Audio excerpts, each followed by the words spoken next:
ये मान लेते हैं कि अब यहाँ से मार्च एक्सपायरी के लिए अच्छे लेवल्स एक्सपेक्ट करने चाहिए, तो अगर एक टारगेट डालना हो यहाँ पर संजीव जी, तो क्या लेवल्स एक्सपेक्ट करने चाहिए मार्च एक्सपायरी तक निफ्टी पर? नहीं देखिए प्रियंका, एक्सपायरी तो बहुत दूर है। मेरे को 15 मार्च तक 17,700 800 दिखता है। Okay, now I will take it with a pinch of salt that this yesterday's one-off can be reversed also in the next week very fast, because yesterday was excessive on a lot of counts.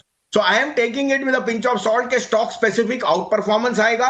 मैंने जैसे आपको कहा, I am very bullish on cement, I am very bullish on real estate, I am very bullish on autos and metals, and that's where we will make a lot of money more than the index. But index में यहाँ से 1200-1300 point की rally आपको definitely दिखेगी।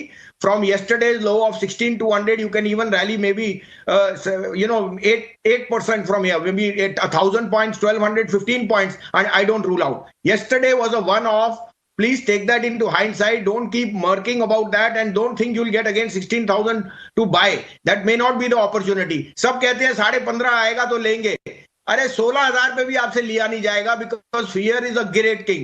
17,000 आएगा तो फिर आप अपने पर्स खोल के बैठे होगे कि क्या लूं मैं।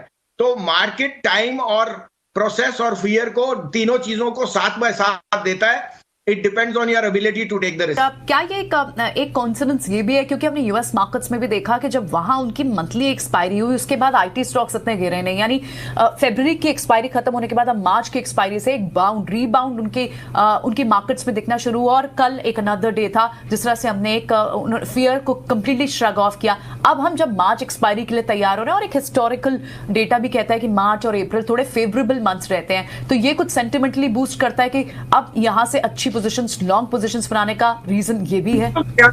कल नैस्डैक ने बहुत बड़ा मूव दिया, 850-1000 पॉइंट ऐसे नहीं आता, and that is a very big market. It is not comparable to any other world market. और वो बता रहा है कि there was overvaluation and rise in yields meant that the cheaper part of the market was looking expensive because of valuation, और उसमें बहुत solid correction आया है। But look at the price of Apple or a Google or an Amazon, they've rebounded very strongly. So there is a lot of money waiting on the sideline. जो कह रहा था ये correction है, और अब वो money को, he's putting his money where his mouth is. Similarly in India, IT stocks bore the brunt of the sell-off along with Realty and others because of the elevated cost of money, or the FIs. The FIs have lost money in Paytm, Zomato and Zoom and Nykaa and all the other. So they are making up whatever their losses by selling the blue chips. ऐसा ये रोज तो होएगा नहीं। Right now I think that you got enough money to be made on the upside. The risk reward is very favourable. That's what I am trying to say. अब वो आज आए या कल आए, मेरे को 28 तारीख से मैंने आपको पहले भी कहा था, I would say today again there can be little volatility, but Monday onwards we are going up, and we are going to see a very sweet rally in the first 15 days of